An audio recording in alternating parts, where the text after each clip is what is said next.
জাতির পিতা যদি হতে হয়, জাতির পিতা, এক মিনিট বাংলা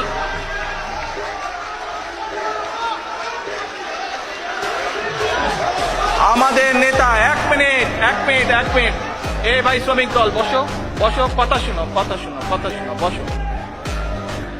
আমাদের নেতা শহীদ রাষ্ট্রপতি জিয়াউর রহমান শুধু বাঙালি জাত না, বাঙালি সহ 55,126 বর্গ মাইলের মধ্যে যতগুলো জাতি বাস করে, যারা বাংলাদেশি জাতির পরিচয় বহন করে, যারা নিজেদেরকে বলে বাংলাদেশি হিসাবে পরিচয় দেয় যারা, তাই সেই বৃহৎ জনগোষ্ঠীর জাতির পিতা, বাংলাদেশি জাতীয়তাবাদের জাতির পিতা।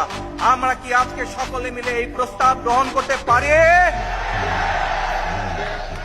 তাহলে আজকে থেকে সিদ্ধান্ত হলো, শহীদ রাষ্ট্রপতি জিয়াউর রহমান বাংলাদেশি জাতীয়তাবাদের জাতির পিতা।